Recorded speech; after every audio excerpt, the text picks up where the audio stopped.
बड़ी खबर के साथ बुलेटिन की शुरुआत करेंगे जो दिल्ली से आ रही है। देश की राजधानी दिल्ली में फायरिंग का यह मामला है जहां पर पुलिस ने 2 लोगों को हिरासत में लिया है। एक शख्स जो पार्क में बैठा हुआ था, उसके ऊपर अज्ञात 2 बदमाशों ने गोली चला दी और जो बताया जा रहा है, जानकारी मिली है कि 5 गोलियां उस शख्स को लगी।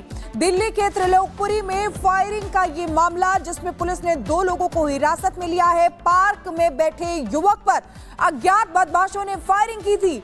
जानलेवा हमले में युवक को 5 गोलियां लगी हैं और देखिए किस तरीके से देश की राजधानी है दिल्ली जहां पर यह मामला सामने आया है।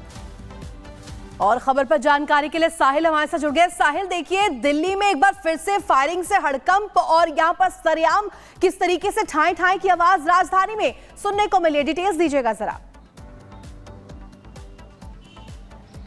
हाँ जी बिल्कुल, ये मामला जो है बीती रात 12:30 बजे के आसपास का है। दिल्ली के त्रिलोकपुरी 13 ब्लॉक में रवि एक पार्क पे अपने दोस्तों के साथ बैठा हुआ था और रात 12 बजे के आसपास कुछ हमलावर पिस्टल लेके आते हैं और इसी जगह पे रवि पे कई राउंड फायरिंग कर देते हैं। जो आसपास दोस्त बैठे थे वो अपनी जान बचा के मौके से भाग निकलते थे, लेकिन रवि को गोलियां लगने के कारण रवि यहीं पे इंजर्ड हो जाता है। अब बताया जा रहा है कि इसी जगह पे रवि और उसके दोस्त जो थे रात के समय आग पर हाथ ताप रहे थे, उसी दौरान का ये मामला बताया जा रहा है। और ये तस्वीर आप देख सकते हैं, गोली की जो मार्क है वो यहाँ पर दिखाई दे रहे हैं। ये गेट पे गोली का निशान है, दीवार पे बुलेट का मार्क है और बताया जाता है कि 3 से 4 राउंड फायर जो है इस पूरे इंसिडेंट में हुए हैं। और ताजा अपडेट ये है कि पुलिस ने इस मामले में 2 लोगों को गिरफ्तार भी कर लिया है, जिनका नाम रोहित और राहुल बताया जा रहा है। और इनके साथ गोलू नाम का एक शूटर मौजूद था जिसकी रवि से पुरानी रंजिश चल रही थी। तो शुरुआती इन्वेस्टिगेशन में ही लग रहा है कि पुरानी रंजिश के कारण इस वारदात को अंजाम दिया गया है। लेकिन जिन 2 लोगों को अभी पुलिस ने गिरफ्तार किया उनसे पूछताछ की जा रही है। जो तीसरा शूटर है गोलू,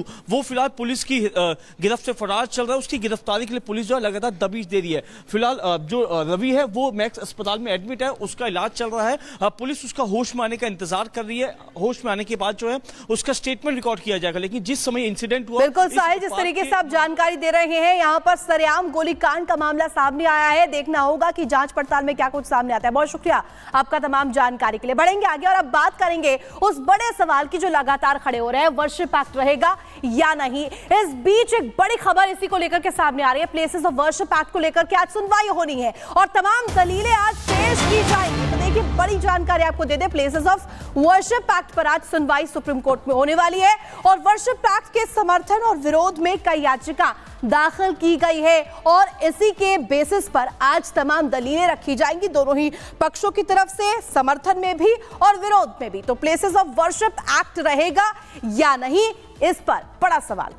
और अखिलेश राय हमारे संवाददाता हमारे साथ सीधे सुप्रीम कोर्ट से जुड़े हुए हैं, उनके पास जाना चाहेंगे। अखिलेश, बहुत बड़ा दिन है क्योंकि प्लेसेस ऑफ वर्शिप एक्ट जिसका इस्तेमाल लगातार मुस्लिम पक्ष करता रहा है, उस पर आज सुनवाई होनी है। इस समय क्या अपडेट?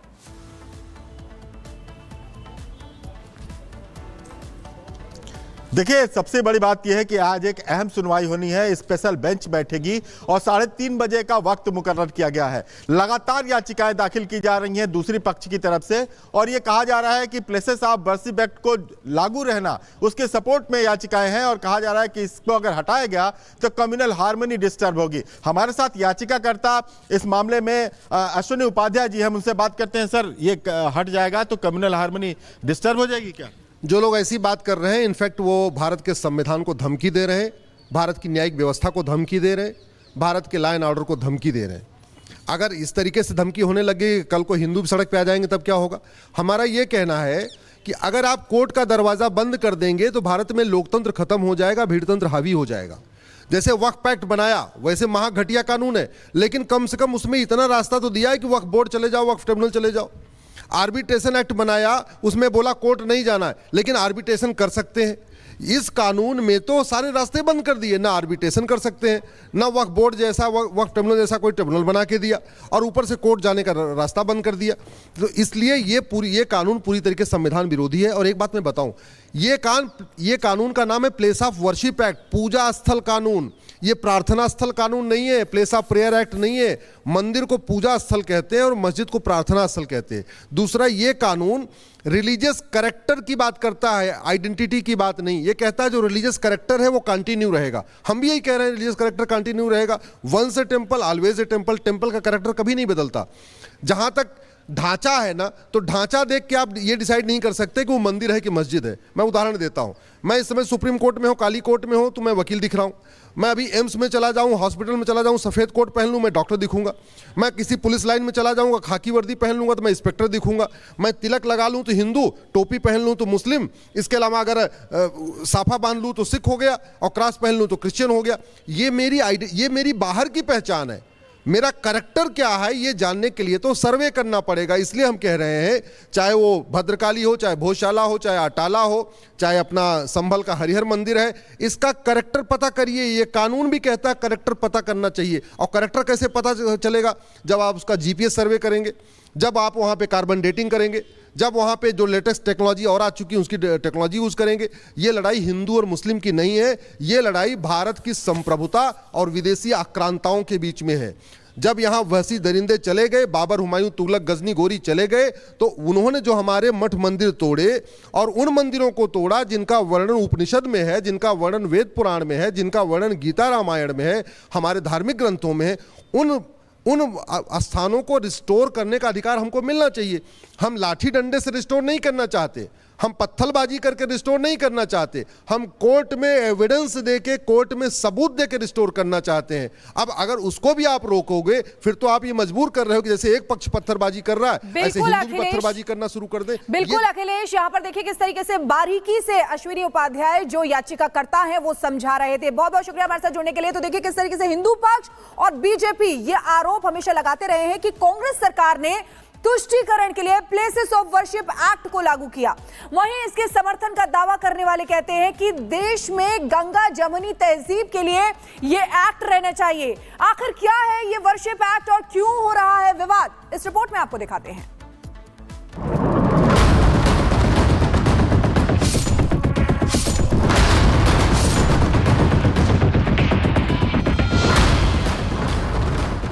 जब जब हिंदू मंदिरों का दावा करते हुए मस्जिदों का सर्वे हुआ, तब तब मुस्लिम पक्ष ने प्लेसेस ऑफ वर्शिप एक्ट 1991 को लागू करने का राग अलापा।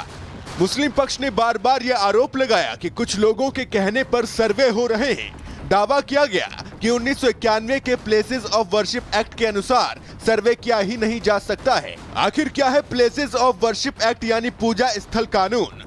सुप्रीम कोर्ट में कुल 6 याचिकाएं दाखिल की गई हैं। इनमें कुछ में प्लेसेस ऑफ वर्शिप एक्ट 1991 को रद्द करने की मांग की गई है।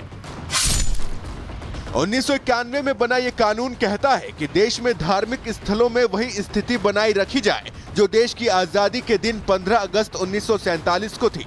उसमें बदलाव नहीं किया जा सकता, उसे दूसरे धर्म के पूजा स्थल में नहीं बदला जा सकता है। अगर कोई ऐसा करता है तो उसे 1 से 3 साल की जेल और जुर्माना हो सकता है। सांप्रदायिक कलह न हो, इसके लिए यह एक्ट बना था। विश्व भद्र पुजारी पुरोहित महासंघ, डॉक्टर सुब्रमण्यम स्वामी, अश्विनी उपाध्याय और बाकी लोगों ने इस एक्ट को चुनौती दी है। वहीं जमीयत की याचिका एक्ट के समर्थन में है।